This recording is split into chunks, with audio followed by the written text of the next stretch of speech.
पकाउछे केही भी नाहंती जे भगवान को मने पकाउनांती चोर खंट मदुआ बेधुआ जे चरित्रहीन बेसिया समस्ते मने पकाउछन्ति किंतु कहार भी दुख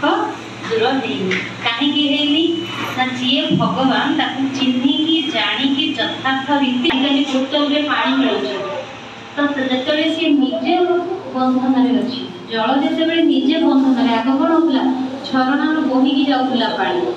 नदी में बोहिकी जाऊला समुद्र में पानी से स्वच्छंद बुलूला आज मनीष कौन कला आप देखते ना पुराण रामायण पढ़ी रावण कौन कला जल को अग्नि को वायु को समस्त हाथ मुठा रखिला नहीं देवता मान गोड़ पाखे खटेला अर्थात को रावण भी 5-10टा मुंड थी को रावण था क्या धरी नाला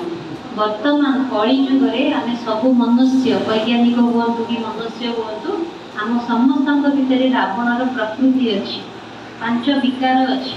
तो से आमर जो प्रकृति जो आम सब बांधिकी रखीचे कौन आम कौन कले नदी की पूजा कले समुद्र को पूजा कले आकाश को पूजा समुद्र सूर्य को पूजा कले को जाइए 10 मिनट ठिया हूँ तो भौणी भाई मैंने रोसई कर देखो खरार के कष्ट लगुच ना नहीं तो केते खरा होची जदि सी बरदाता होते भाग्य विधाता होता सूर्य ताले से बापा होता ताले सी हम केते कष्ट नहीं था से भल छाई ही अर्थ है आम जहाँ भगवान बोली मानुचे आम जहाँ पूजा करुचे आम जहाँ ईश्वर बोली प्रार्थना करुचे बरदाता बोली कहे भाग्य विधाता कहे तार यथार्थ परिचय आम पाखे ना आम पूजा करुचे सी यथार्थ परिचय ना दुख सुख को जाणी आम सुविधा असुविधा जानवा वाला सी भगवान सी बापा तो आम समस्त बापा होती परमात्मा निराकार आम जाने तार परिचय नहीं आम निजर परिचय नहीं बापा बोली डाकिले शुणवे कमी निज को आत्मा बोली भाविकी परमात्मा परमात्मा शुणवे एमती नहीं भगवान आम साथी शुणुना शुणवे किंतु आम जो भावना भगवान को जो रूप मन लगे तार भावनार भड़ा आसिक दौन आप कहे साक्षात्कार होची क्या गणेशर साक्षात्कार है क्या कृष्णकर क्या जगन्नाथ साक्षात्कार हम आपण घर को आपणकर पुअर कि झीर सांगटे आसला आपण पुओ झी घरे नहांती आप पचारे कौन पुणी आसिलु रे मौसी कि आंटी आते पेनसिल दरकार थी आपणकर पुअर खातार दरकार